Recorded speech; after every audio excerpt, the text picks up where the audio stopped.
नमस्कार, मैं हूं सुजाता सैनी और आप देख रहे हैं इंडिया स्पीक्स डेली। वक्फ के पास इस समय 10 लाख एकड़ की जमीन है, यानी कि दुनिया के 50 देशों की भूमि वक्फ बोर्ड में रजिस्टर्ड है। हरियाणा के जो हिंदू बहुल इलाके हैं, वहां के गांव वक्फ की प्रॉपर्टी के रूप में परिवर्तित कर दिए गए हैं।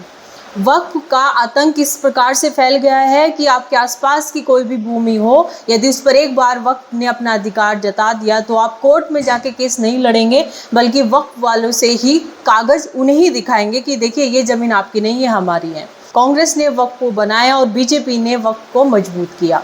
आज अश्विनी उपाध्याय जी आपको बताएंगे कि वक्फ के पास कितनी संपत्ति है, उसके क्या मायने हैं और किस प्रकार से वक्फ बोर्ड भारत के लिए एक बड़ा खतरा बनता जा रहा है। यदि इसको समय पर ही निरस्त नहीं किया गया तो भारत को नष्ट होने से बचाना असंभव हो जाएगा। आइए सुनते हैं सुप्रीम कोर्ट के सीनियर एडवोकेट, नेशनलिस्ट सनातनी अश्विनी उपाध्याय जी वक्फ के बारे में क्या जानकारी दे रहे हैं। कांग्रेस ने 50 से ज्यादा घटिया कानून बनाए, संविधान के खिलाफ जाके कानून बनाया है, लेकिन ये जो वक्फ एक्ट बनाया है ये तो बिल्कुल संविधान के खिलाफ है। ये वक्फ एक्ट हमारी देश की एकता अखंडता के खिलाफ है, राइट टू जस्टिस के खिलाफ है। संविधान कहता है सबको जो न्याय मिलेगा वो एक जगह से मिलेगा, लेकिन वक्फ एक्ट के लिए अलग से बाकायदा ट्रिब्यूनल बन गया। ये इक्वलिटी के खिलाफ है, इक्वल अपॉर्चुनिटी के खिलाफ है, भारत की संस्कृति के खिलाफ है। और सबसे बड़ी बात ये वक्फ एक्ट अन इस्लामिक है, अन कुरानिक है। अन इस्लामिक इसलिए कह रहा हूं क्योंकि मजार बनाना अन इस्लामिक है, अन कुरानिक है। पूरे अरब में कहीं एक भी मजार नहीं है, लेकिन वक्फ बोर्ड मजार बना बना के हमारी भारत में जगह पे कब्जा कर रहा है। दरगाह अन इस्लामिक है, अन कुरानिक है। पूरे के पूरे अरब में, कुवैत में, बहरीन में, दुबई में कहीं एक भी दरगाह नहीं है, लेकिन वक्फ बोर्ड बाकायदा दरगाह बनवा के जगहों पे कब्जा कर रहा है। पक्का कब्रिस्तान बनाना अन इस्लामिक है, अन कुरानिक है, लेकिन वक्फ बोर्ड के जरिए जगह जगह पक्का कब्रिस्तान बनाया जा रहा है।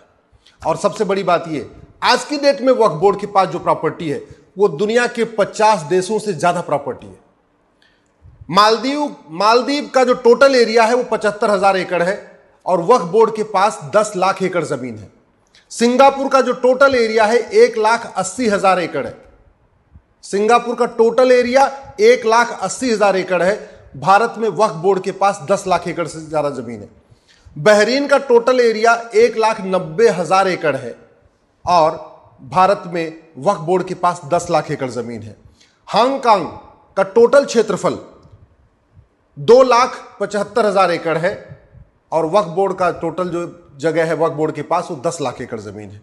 डेनमार्क का टोटल एरिया 3,45,000 एकड़ है और भारत में वक्फ बोर्ड के पास 10 लाख एकड़ जमीन है। फिनलैंड का टोटल एरिया 3,90,000 एकड़ है और भारत में वक्फ बोर्ड के पास 10 लाख एकड़ जमीन है। मॉरिशस का जो टोटल एरिया है वो 5 लाख एकड़ है और भारत में वक्फ बोर्ड के पास 10 लाख एकड़ जमीन है। लग्जमबर्ग का टोटल एरिया 6,40,000 एकड़ है और भारत में वक्फ बोर्ड के पास 10 लाख एकड़ जमीन है। साइप्रस का टोटल एरिया 8,30,000 एकड़ है, भारत में वक्फ बोर्ड के पास 10 लाख एकड़ जमीन है। जॉर्जिया का टोटल एरिया 9,60,000 एकड़ है और भारत में वक्फ बोर्ड के पास 10 लाख एकड़ जमीन है। 9 लाख से ज्यादा, अगर क्वांटिटी वाइज देखें, संख्या के हिसाब से देखें तो 9 लाख से ज्यादा प्रॉपर्टी है और एरिया वाइज देखें, क्षेत्रफल के हिसाब से देखें तो 10 लाख एकड़ से ज्यादा जमीन है।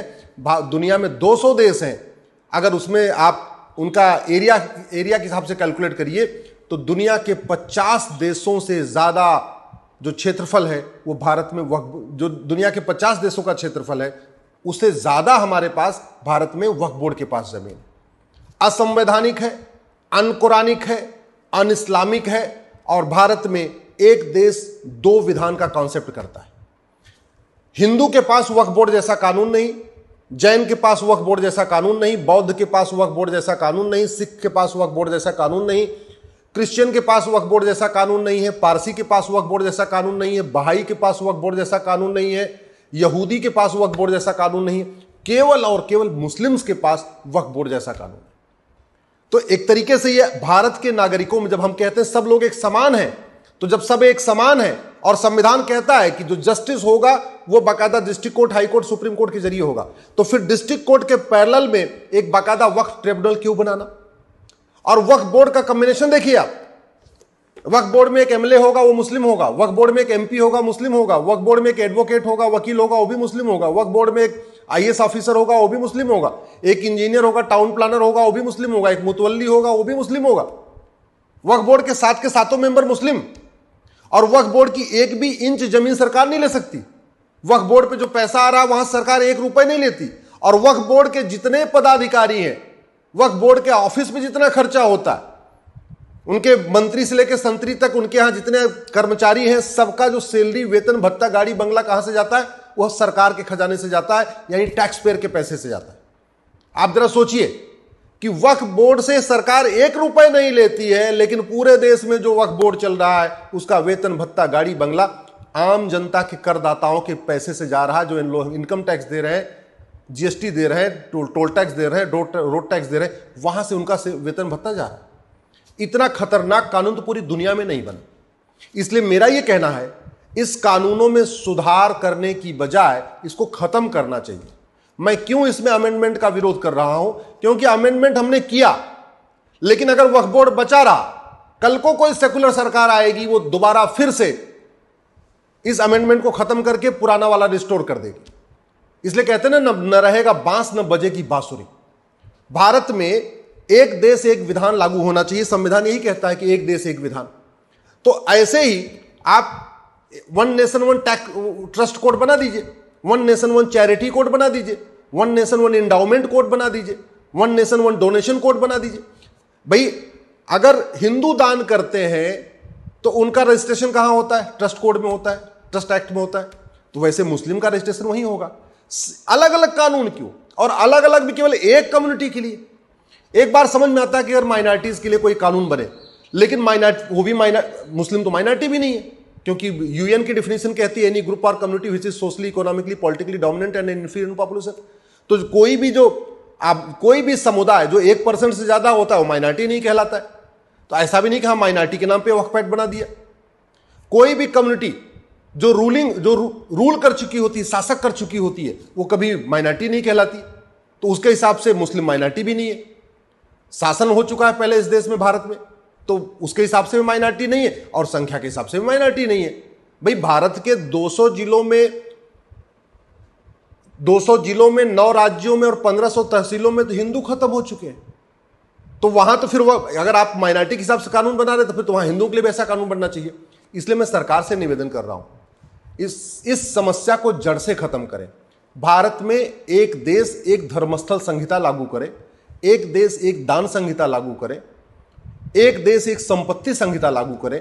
प्रॉपर्टी वो चाहे वो मस्जिद की प्रॉपर्टी हो, चाहे चर्च की प्रॉपर्टी हो या मंदिर की प्रॉपर्टी हो, उसका मुकदमा डिस्ट्रिक्ट कोर्ट में चलना चाहिए, सिविल जज के यहां चलना चाहिए। जैसे बाकी लोगों का चलता, सबका चलता, वहीं चलना चाहिए। ऐसा नहीं होना चाहिए कि चर्च के जमीन का मुकदमा डिस्ट्रिक्ट कोर्ट में चलेगा, मठ मंदिर की जमीन का मुकदमा डिस्ट्रिक्ट कोर्ट में चलेगा, गुरुद्वारे की जमीन का मुकदमा डिस्ट्रिक्ट कोर्ट में चलेगा, यहूदी का, पारसी का जो उनकी जमीन है उनका मुकदमा तो डिस्ट्रिक्ट कोर्ट में चलेगा। लेकिन जहां पे वक्फ प्रॉपर्टी आ जाएगी उसके लिए अलग से वक्फ ट्रिब्यूनल चलेगा।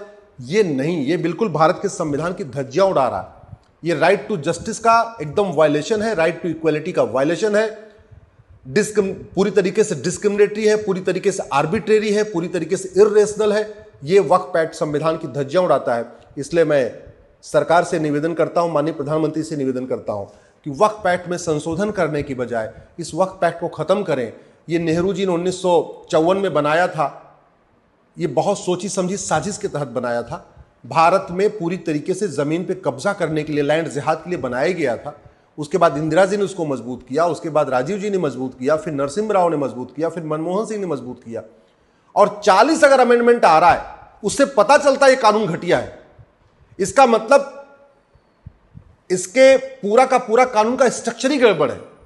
40 अमेंडमेंट करने का मतलब ये कानून ही घटिया है। इसलिए मैं कह रहा हूं इस कानून को पूरी तरीके खत्म करें। एक देश एक संपत्ति संहिता, एक देश एक दान संहिता, एक देश एक धर्मस्थल संहिता।